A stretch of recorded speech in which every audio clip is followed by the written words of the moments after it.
Hello বন্ধুরা, welcome to science study YouTube channel. আজকের ভিডিওটা যারা এস্টেট পরীক্ষা দিয়েছেন তাদের জন্য। অনেকে জিজ্ঞাসা করছেন যে অ্যান্সার কি কবে আসবে বা রেজাল্ট কবে দিবে বা রেজাল্টে এত লেট হচ্ছে কেন। তো এই সম্পর্কে আজকে বলবো।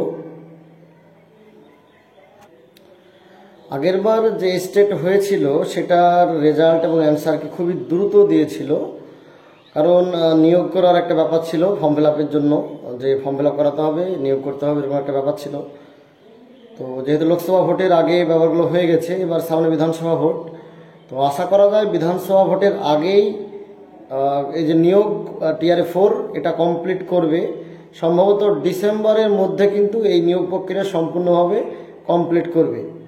তো এই স্টেটের রেজাল্ট দিচ্ছে না, তার যে কারণগুলো আমার যেটা মনে হচ্ছে সেটা হচ্ছে, এক নম্বর, পরীক্ষার্থীর সংখ্যা এবার অনেক বেশি, অনেক শিফটে পরীক্ষা হয়েছে, তো সেই জন্য অ্যান্সার কি দিতে দেরি হচ্ছে এবং রেজাল্টের জন্য একটু দেরি হচ্ছে, এটা একটা কারণ।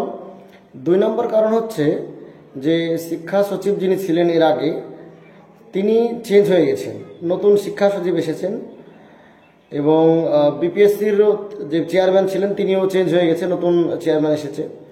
তো সবার কাজ করার এই তো নিয়মকানুন আলাদা। তো যাই হোক, আগে একটু দ্রুত হচ্ছিল, এবার কিন্তু একটু স্লো হচ্ছে। কিন্তু একটা কথা আমি বলতে চাই, সেটা হচ্ছে বিপিএসসি টিআরই 4.0 যে পরীক্ষা, সেটা কিন্তু নির্দিষ্ট সময়েই হবে।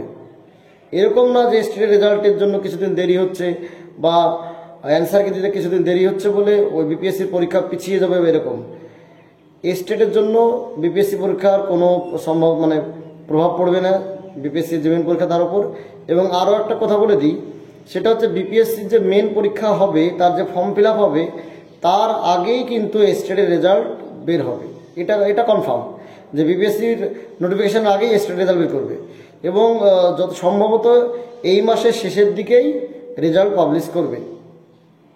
ঠিক আছে, যদি ডিলে কিছুদিন হয়, সেটা ম্যাক্সিমাম হয়তো 15 দিন বা 1 মাস পর্যন্ত যেতে পারে, টিআরই 3 যেহেতু পিছিয়ে গেছে। তারপরও এটা বলতে পারে, আমার যেটা অনুমান, যে 22 তারিখের পরে হয়তো নোটিফিকেশন আসতে পারে বিপিএসসি টিআরই 4.0, কারণ 22 তারিখ লাস্ট ডেট। টিআরই 3.0 যে পরীক্ষা, তার লাস্ট ডেট হচ্ছে 22 তারিখ।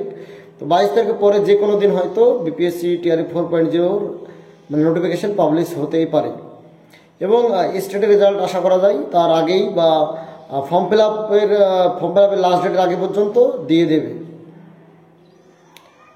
এবং আরও একটা কথা বলে দিই, যে সম্প্রতি যে একটা কেসের ব্যাপার এসছে, তার জন্য স্টেটের রেজাল্ট পিছিয়ে যাচ্ছে এরকম অনেকে বলছেন। তো আসলে যে কেস, তার সঙ্গে স্টেটের কোনো সম্পর্ক নেই, এবং বিপিএসসি টিআরই 4.0 বা ডোমিসাইলের কোনো সম্পর্ক নেই।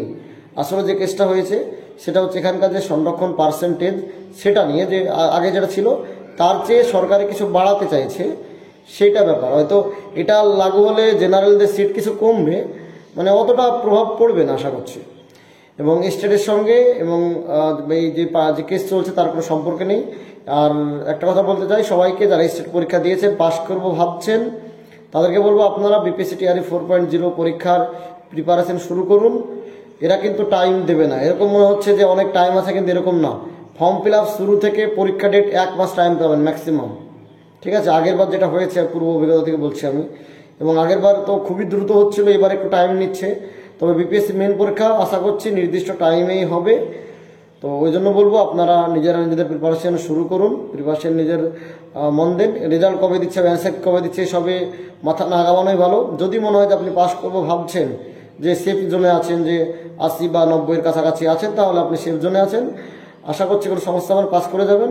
এবং বিপিএসসি মেন পরীক্ষার প্রিপারেশন নেন, মেন পরীক্ষার প্রিপারেশনের জন্য কিন্তু আলাদাভাবে বেশি টাইম পাবেন না, ফর্ম ফিল আপের পরে কিন্তু বেশি দিন টাইম পাওয়া যাবে না।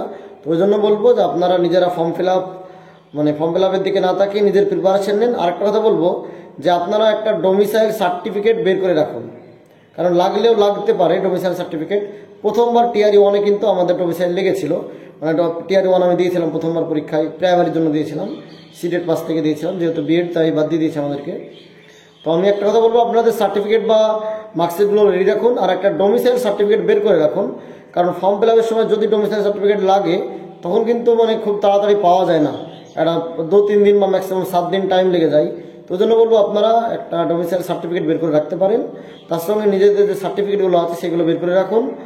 আর এই সপ্তাহে আশা করছি অ্যান্সার কি চলে আসতে পারে, মানে একটু ডিলে হচ্ছে, কারণ মেন কারণ আমার যেটা মনে হচ্ছে অনেক দিন পরীক্ষা হয়েছে সেজন্য।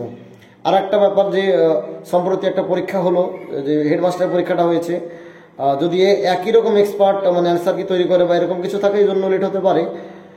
কিছুদিন কালকে দেখলাম যে 12 বা 13 তারিখের মধ্যে হয়তো হেডমাস্টারের যে অ্যান্সার কি সেটা দিয়ে দেবে। হেডমাস্টারের পরীক্ষা হয়েছে কয়েকদিন আগে, তো যাই হোক আশা করা যায় মোটামুটি এক আধ সপ্তাহের মধ্যেই অ্যান্সার কি দিয়ে দিবে। এবং অ্যান্সার কি পর কিন্তু রেজাল্ট হতে বেশি দিন টাইম লাগবে না, অল্প দিন রেজাল্ট দিয়ে দিয়ে। এবং বিপিএসসি টিআরএ 4.0 পরীক্ষা ডিসেম্বরের আগে পুরো নিয়োগ কমপ্লিট করবে, এটা কিন্তু মাথায় রাখতে হবে। হ্যাঁ, কারণ 25-এ এখানে বিধানসভা ভোট, বিধানসভা ভোটের আগে শিক্ষা বিভাগ বা প্রায় মোটামুটি 4 থেকে 5 লক্ষ সিট এখানে নিয়োগ হবে।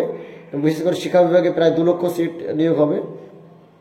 তো এটাই বলবো, যারা স্টেট মানে পাস করবো ভাবছেন এবং রেজাল্ট বা অ্যান্সার কি নিয়ে চিন্তিত, তাদেরকে বলবো আপনারা এইসব স্টেটের কথা বাদ দিয়ে বিপিএসসি মেন পরীক্ষার প্রিপারেশন নেন, কারণ বেশি সুযোগ পাবেন না, এটা হয়তো শেষ সুযোগ হতেই পারে।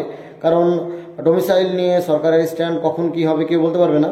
তো আমি বলবো অন্তত যদি একবার সুযোগ পান সেই সুযোগটাকে কাজে লাগান, নিজের 100% দেন, যাতে এই পরীক্ষা দিয়েই অন্তত একটা চাকরি পাওয়া যায়।